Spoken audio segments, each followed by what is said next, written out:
Hello students, मैं हूं संजय और आप देख रहे हैं मैथ मास्टर ट्यूटरिंग। आज क्लास 12 सीबीएसई बोर्ड का मैथमेटिक्स एग्जामिनेशन हुआ। मैं सेट ए, सेट 2, 65, 1, 2 यहाँ पर सीरीज आप देख सकते हैं और सेट 2 दे सकते हैं। इसका मैं सॉल्यूशन सेक्शन सी का करने जा रहा हूँ। सेक्शन ए और सेक्शन बी दोनों का सॉल्यूशन ऑलरेडी मैं अपलोड कर चुका हूं। आज मैं अभी सेक्शन सी को अपलोड करने के लिए जा रहा हूं।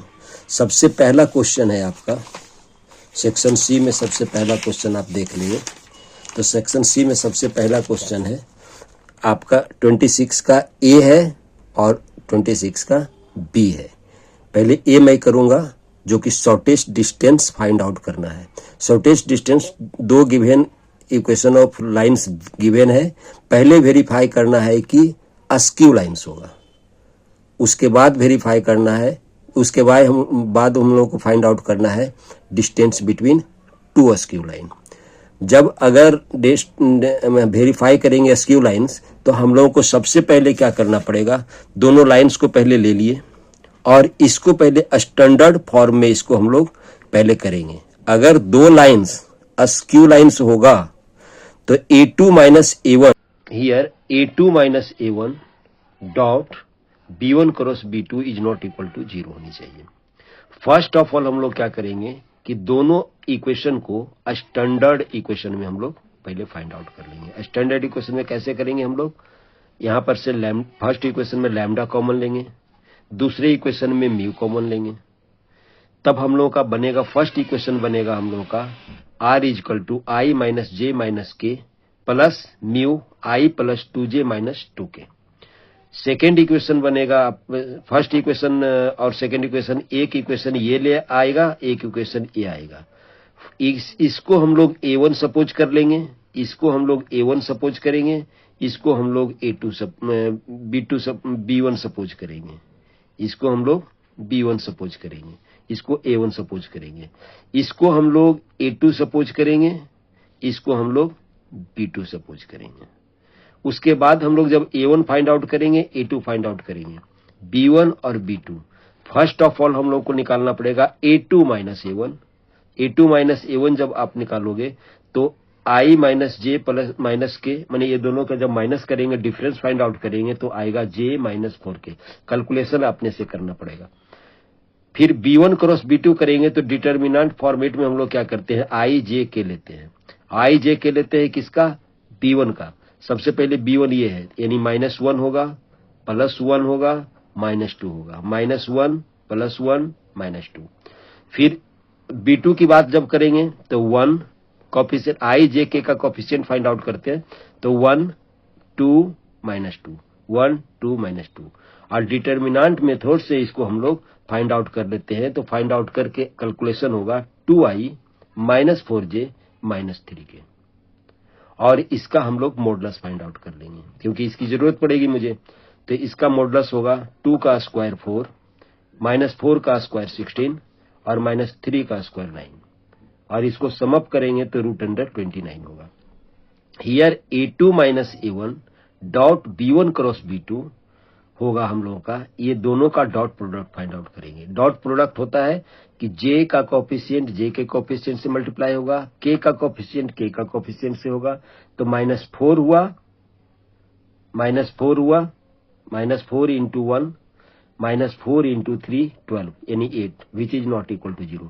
जब नॉट इक्वल टू 0 है तो हम लोग कहते हैं two lines are askew, hence the given lines are askew lines. जब अस्क्यू लाइन्स होगा तो शॉर्टेस्ट डिस्टेंस का फॉर्मूला होता है हम लोगों का a2 minus a1 dot b1 cross b2 divided by modulus b1 cross b2। अब हम लोग ऊपर में सबका हम लोग वैल्यू फाइंड आउट कर चुके हैं और उसका वैल्यू यहाँ पर पुट कर देंगे। तो पहला का वैल्यू हम लोग जानते हैं a2 minus a1 dot b1 cross b2 8 आया हुआ है, यहाँ पर देखिए 8 आया हुआ है और b1 क्रॉस b2 का वैल्यू आया है √29 रख दिए। यही मेरा शॉर्टेस्ट डिस्टेंस का आंसर हुआ। इसका एक सेक्शन बी भी है, इसका एक बी पार्ट भी है। बी पार्ट में हम लोग का क्या क्वेश्चन कह रहा है देखिए, during a cricket match the position vector of bowler, bowler का पोजीशन वेक्टर गिवन है, विकेट कीपर का पोजीशन वेक्टर गिवन है और लेग फील्डर का, स्लिप फील्डर का गिवन है, तीनों का पोजीशन वेक्टर गिवन है। तब हम लोगों को क्या फाइंड आउट करने के लिए बोलता है, calculate the ratio in which the wicket keeper divides the line segment joining the bowler and the leg slip fielders. तो सबसे पहले हम लोग इसका पोजीशन वेक्टर लिखिए, given the position vector of bowler, wicket keeper and leg spin slip fielders are BWF। और इस तरीके से फिगर आप बनावे या ना बनावे, हम लोग सेक्शन फॉर्मूला से इसको करेंगे। सपोज किए कि रेशियो जो होगा K:1 होगा, तो बाय सेक्शन फॉर्मूला से इंटरनल डिवीजन के फॉर्मूला से W इक्वल टू हो जाएगा KB+1 into F upon K+1। W का वैल्यू हम लोग रखेंगे, देखिए W का वैल्यू है 6i + 12j, लिखिए 6i + 12j equal to K। B का वैल्यू है हम लोगों का वेक्टर B का 2i + 8j, 2i + 8j plus 12i + 18j F का वैल्यू है, divided by K+1। After calculation हम लोगों का K+1 6i + 12j होगा, K यानी K+1 क्रॉस मल्टीप्लीकेशन हो गया, तब हम लोगों का K+1 6i + 12j equal to K 2i + 8j + 12i + 18j हो गया। अब इसको लेफ्ट और राइट साइड को हम लोग इक्वेट कर देंगे। इक्वेट में क्या करेंगे, लेफ्ट का कोफिशिएंट ऑफ i और coefficient of j, right side का कोफिशिएंट ऑफ i और कोफिशिएंट ऑफ j को हम लोग इक्वेट करेंगे। तो हम लोग को या तो i के कोफिशिएंट से आप फाइंड आउट कर सकते हो k का वैल्यू, या j के कोफिशिएंट से। तो हम लोग i के कोफिशिएंट से फाइंड आउट किए हैं, K+1 6 equal to 2k + 12, therefore इसका कैलकुलेशन करेंगे तो k इक्वल टू 3/2 आएगा, so that the required ratio will be 3/2 होगा। अब देखिए, इसके बाद अगला क्वेश्चन नंबर 27 जो LPP से, लीनियर प्रोग्रामिंग प्रॉब्लम से दिया हुआ, maximize z 20x + 30y, subject to the constants दिया हुआ x + y <= 80, 2x + 3y <= 100, x <= 14 और y <= 14। पहले हम लोगों का जो दिया हुआ रहता था x और y का वैल्यू, x <= 0 रहता था और y <= 0 रहता था, लेकिन इसमें x <= 14 दिया हुआ है, y <= 14 दिया हुआ है। फर्स्ट ऑफ ऑल हम लोगों का जो गिवन है आपका x + y = 80, 2x + 3y = 100, x = 14, y = 14 का हम लोग को ग्राफ बनाना पड़ेगा। तो ग्राफ क्या होगा, x + y = 0 का ग्राफ ये होगा। देखिए, चूंकि x + y <= 80 है, इसीलिए इसका शेडिंग टुवार्ड्स ओरिजिन होगा, टुवार्ड्स ओरिजिन होगा। दूसरा का ग्राफ 2x + 3y = 100 का ग्राफ ये होगा, लिखा हुआ है 2x + 3y = 100। अब x = 14, x = 14 का ग्राफ ये होगा, x = 14 का ग्राफ ये होगा और y = 14 का ग्राफ ये होगा। हम लोगों का यहाँ पर बाउंडेड रीजन होगा, हम लोगों का बाउंडेड रीजन होगा, देखिए A, P, C, D, सभी का बाउंडेड रीजन निकाल देंगे। इसी को कहते हैं हम लोग फिजिबल रीजन, फिजिबल रीजन या फिजिबल सॉल्यूशन रीजन कहते हैं हम लोग, फिजिबल रीजन कहते हैं।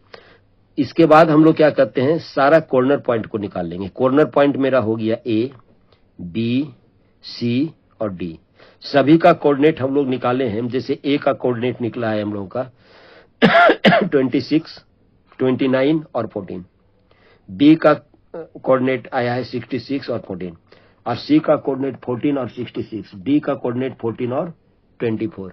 इसके बाद हम लोग क्या करेंगे, z इक्वल टू गिवन है आपका 20x + 30y, z मेरा मैक्स z जो दिया हुआ है ऑब्जेक्टिव फंक्शन है, तो x के जगह पर 29, y के जगह पर 14 हम लोग z में पुट करेंगे पॉइंट A के लिए।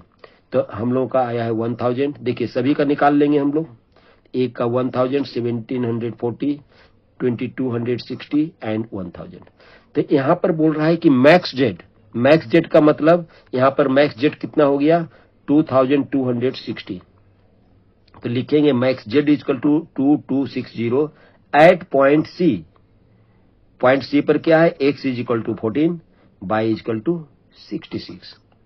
ये मेरा रिक्वायर्ड आंसर हुआ। कैलकुलेशन थोड़ा अपने से करने की कोशिश करेंगे, ठीक है। 27 हुआ।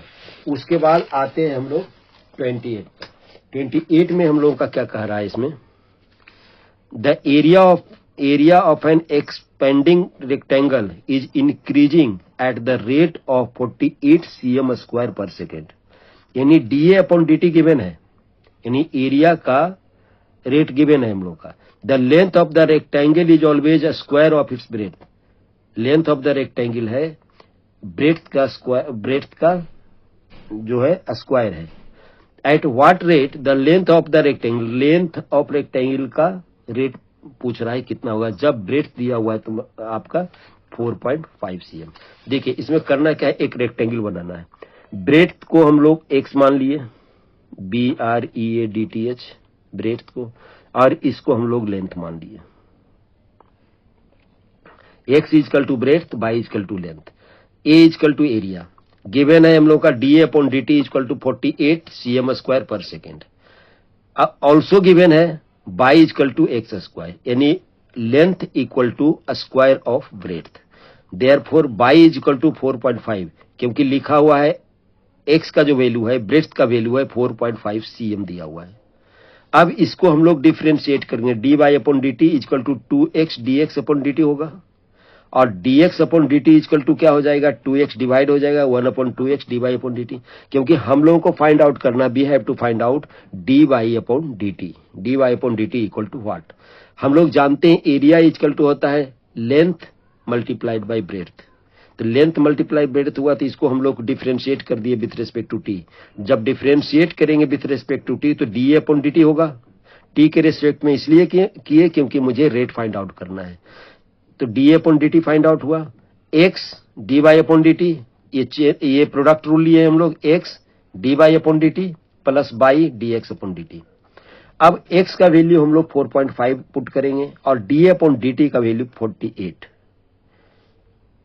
4 यहां पर हो जाएगा, बाई का वैल्यू हो जाएगा, बाई का वैल्यू यहां से हम लोग देंगे 4.5 का स्क्वायर। यहां पर देखिए बाई का वैल्यू गिवन है हम लोग का 4.5 एक्स स्क्वायर, तो बाई का वैल्यू दिए। अब यहां पर dx अपॉन dt का वैल्यू यहां से देंगे, dx अपॉन dt का value 1 upon 2x dy upon dt, और x का वैल्यू 4.5 है तो 1 upon 2 into 4.5 dy upon dt। 4.5 इससे कैंसिल होगा तो बच गया 4.5 डिवाइडेड बाई 2, यहां पर 4.5 dy upon dt। dy upon dt अगर हम लोग कॉमन लेते हैं तो 4.5 plus 4.5 divided by 2, that means 3/2 4.5। और d Y upon D T का वैल्यू अगर जो फाइंड आउट करते हैं तो ये 2 चला जाएगा इधर, यानी 48 इंटू 2 हो जाएगा अपॉन 3 इंटू 4.5, 3 इंटू 4.5, तब क्या हो जाएगा 16 2 जा 32, और 4.5 को 9 अपॉन 2 लिख सकते हैं, 2 नोमरेटर में चलाएगा 64 अपॉन 9, यानी 7.1 cm पर सेकेंड अप्रोक्सीमेट होगा इसका आंसर।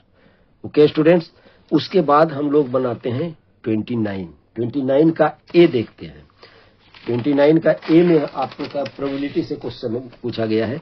इसमें लिखा हुआ है कि calculate the value of P. अगर इस तरीके का प्रोबेबिलिटी डिस्ट्रीब्यूशन रहता है तो हम लोग sigma P i is equal to होता है 1, उसी को फॉर्मेट से हम लोग करेंगे। तो यहां पर देखिए इस तरीके से रहेंगे, we know sigma P i is equal to 1, therefore सभी को हम लोग ऐड कर लेंगे। पी देखिए यहां पर से पता लगेगा, P plus 2P plus 3P plus P, P plus 2P plus 3P plus P equal to 1, therefore 7P equal to 1 होगा, 7P equal to 1, therefore P equal to 1/7। तो फर्स्ट आंसर हो गया calculate the value of P, P equal to 1/7।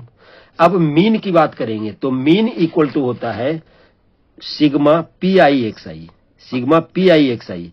तो sigma P I X I का मतलब ये हुआ, देखिए sigma P I X I का मतलब p into 0 plus 2p into 2 plus 3p into 4 plus p into 5, मैंने सबको हम लोग मल्टीप्लाई करके ऐड कर देंगे। सिग्मा का मतलब यही हुआ।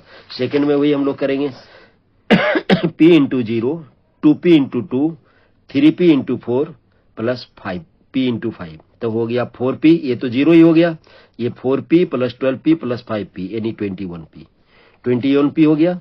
देयरफॉर p का वैल्यू 1/7 है, तो कैलकुलेट करेंगे तो 3 आएगा, तो मीन क्या हो जाएगा 3। अब उसके बाद देखिए इंटीग्रेशन से क्वेश्चन है इसका, क्वेश्चन नंबर 30 का ए हम लोग का इंटीग्रेशन से क्वेश्चन है।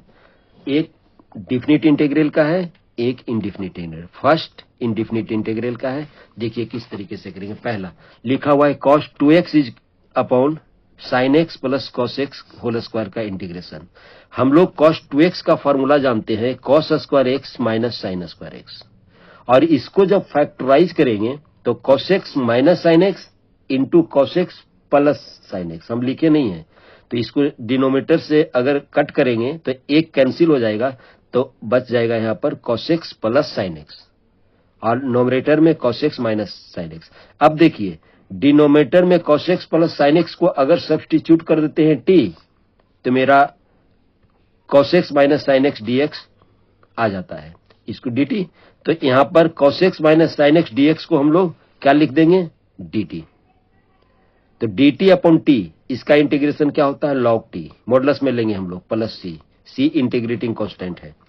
Therefore log cos x plus sin x, ये हो गया आपका इंटीग्रेशन a का। अब इसका b पार्ट का देखें। b पार्ट का प्रॉपर्टीज ऑफ डिफिनिट इंटीग्रल का है, जिसको P4 के नाम से आप लोग जानते होंगे, P4 से रिलेटेड है ये हम लोग का। तो इसमें कह रहा है 0 to π/2 5 sin x plus 3 cos x upon sin x plus cos x dx। इसको हम लोग P4 से बनाएंगे। किस तरीके से लिखा हुआ है ये, हम लोग को P4 का जो प्रॉपर्टी होता है पूरा प्रॉपर्टी लिखना पड़ता है, P4 नहीं लिखना पड़ता है। 0 to a fx dx, 0 to a f a minus x dx, ये डिफिनिट इंटीग्रल का बहुत इंपॉर्टेंट प्रॉपर्टी है। जब इसका यूज करते हैं तो फर्स्ट को एक इक्वेशन मानते हैं, फिर जब i लिखेंगे तो 0 to π/2 लिखेंगे, जहां पर भी x है वहां पर π/2 माइनस x हम लोग रखेंगे। जब π/2 माइनस x रखेंगे तो देखिए sin π/2 माइनस x हो गया, 3 cos π/2 minus x sin π/2 x हो गया, प्लस cos π/2 x हो गया। sin π/2 minus theta is equal to होता है cos थीटा, और cos π/2 minus theta is equal to होता है sin थीटा। तो हम लोगों का ये हो गया 5 cos x, ये 3 sin x cos x plus sin x, और ये इक्वेशन 1 और इक्वेशन 2 को हम लोग ऐड कर देंगे। दोनों को ऐड कर दिए, तो ऐड कर दिए तो देखिए क्या हो गया 2i हो गया लेफ्ट साइड, और यहां पर हो गया π/2 0 π/2 8 हो गया। देखिए किस तरीके से, यहां पर 5 sin x है, यहां पर 3 sin x है, तो 8 sin x होगा। यहां पर 3 cos x है, यहां पर 5 cos x है, तो 8 cos x हो जाएगा, और डिनोमिनेटर दोनों में सेम है, तो लिख देंगे cos x plus sin x, और 8 sin x plus cos x, ये कैंसिल हो गया। अब 8 dx का इंटीग्रेशन होता है 8x 0 to π/2, तब हो गया इसका upper limit minus lower limit 8 into π/2, that means 4 pi, 2i is equal to 4 pi, therefore i is equal to 2 pi. देखिए कंप्लीट आंसर आपका हो गया i is equal to 2 pi. बहुत इजी था। एक और इंटीग्रेशन का क्वेश्चन आपको, एक और कैलकुलस का क्वेश्चन आपको पूछा है जो इंटीग्रेशन से ही रिलेटेड है, क्वेश्चन नंबर 31। इसमें फर्स्ट ऑफ ऑल कहा है कि ग्राफ प्लॉट कीजिए, y is equal to modulus x plus 3, then find the area of the region enclosed by the curve x-axis between x is equal to minus 6 and x is equal to 0 using integration। ये दो part में question पूछा हुआ है आपका। तो इसमें हम लोग क्या करेंगे, फर्स्ट ऑफ ऑल इसको ग्राफ बनाएंगे। जैसी y is equal to modulus x plus 3 होगा, इसका दो इक्वेशन होगा, एक होगा आपका इसका जो पॉइंट होगा जहां पर मीट करेगा एक्स एक्सिस को, एक्चुअली ये होता है इस तरीके से इंटीग्रेशन नहीं, x plus 3 if x plus 3 greater than and equal to 0 minus x plus 3 if x plus 3 less than 0। इस तरीके से जब इसका ग्राफ प्लॉट करेंगे तो इस तरीके से आएगा। देखिए यहां से एक ये होगा जो y equal to x plus 3 के फॉर्मेट में रहेगा, और ये आएगा लाइन जो y equal to minus x plus 3। अगर इंटीग्रेशन की बात करेंगे, रीजन ऑफ इंटीग्रेशन, तो x equal to minus 6x दिया हुआ तो ये लाइन आएगा, और x इक्वल टू 0 का तो बाई एक्सिस होता है तो यही आएगा। तो रीजन ऑफ इंटीग्रेशन होगा आपका ये वाला जो शेडेड पार्ट है, ये शेडेड पार्ट इंटीग्रेशन में रीजन होगा, जो हम लिख दिया यहाँ पर कि एरिया होगा इसका, एरिया AMCA, और एरिया क्या हो जाएगा AOBO। तो इन दो रीजन ऑफ इंटीग्रेशन है, दोनों के लिए बाई अलग अलग होगा। पहला कहां से कहां जाएगा, -6 से लेकर के -3 तक, -6 से -3 तक एरिया होगा, -x प्लस 3 होगा बाई का वैल्यू देखिए, और यहां पर बाई का वैल्यू हो जाएगा x प्लस 3dx, यहां पर -3 से 0 जाएगा, और x का इंटीग्रेशन होता है x² बाई 2 लिए, माइनस बाहर ले लिए, और 3 का होता है 3x, और अपर लिमिट माइनस लोअर लिमिट जब करेंगे कैलकुलेट तो फाइनल कैलकुलेशन आ जाएगा 9। तो रिक्वायर्ड एरिया क्या हो गया 9 स्क्वायर यूनिट, 9 स्क्वायर यूनिट हो गया। यही कंप्लीट सेक्शन सी है। तो अगर अच्छा लगे तो सब्सक्राइब कीजिए, लाइक कीजिए, और अगर अगला वीडियो और चाहते हैं तो वेट कीजिए।